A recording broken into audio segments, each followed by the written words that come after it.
Bugun ertalabdan qizlar joylar shunaqa hovlilashib birib hamma yoq tozalab oldim. Hamma yoq g'azon bo'lib ketadi. Tashishib birgan joyim ishonasizlarmi qizlar 10 minut toza turmayapti-da. Tepadan yomon to'kilyapti uzumni barglari. Uni chiqib to'kib yuborish kerakmi, bilmayman nima qilish kerak. O'zimga qolsa tayib bilan olib tashlayman.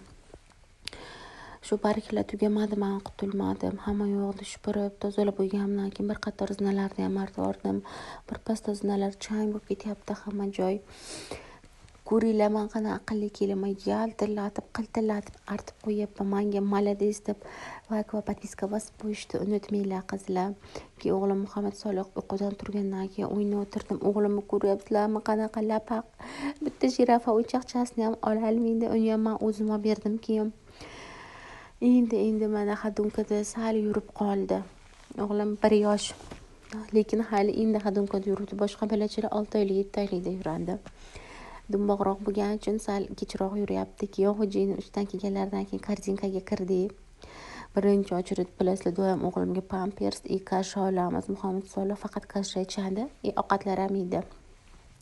Keyin korzinkada shunaqa baliq qo'yib qo'ygan ekan, katta akvariumga. Muhammad Solih shetdan ketmayman deb turyapti. Bilmayman, shetda 15-20 minutcha turdik.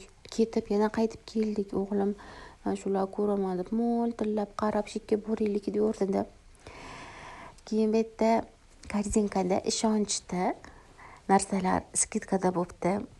Zalimizga televizor olish kerak edi-ku qizlarjonlar. Kirdik, zalga televizorlar oldik. Televizor oldik 55lik.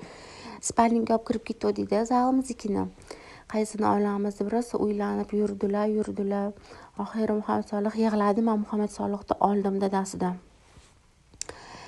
Keyin ketdik. Chunki unaqa qildi. Hamma narsani registratsiya qilib, nimadirlar qildi. Endi korobka solib turgan joyda televizorda qirib qo'yibdi. Shu bilan olmadilar xo'jayinim. Keyin ular yangi kelsa aytamiz deb xo'jayinim nomerlarni olib qopti. Uyga keldik. Xo'jayinim ko'p aytib qo'yishgan ekan. Qaydag'am bilan billa, akalari bilan billa pishirishyapti.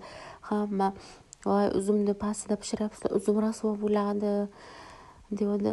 Voy o'zi maqsadimiz ham shu deb.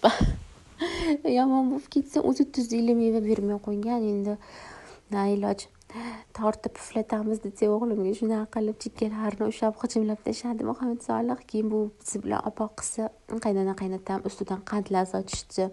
Muhammad Solih hayron, nima bo'lyapti, tushunmay qoldi-da. Pufla desak puflalmadi. Keyin o'rniga men puflab qo'ysam, yo'q, o'zim puflayman deb qo'lini cho'zdi-da. Keyin yana boshqattalab qaynatam shamcha yoqdilar. Puflay o'g'lab desak puflab bo'ldi.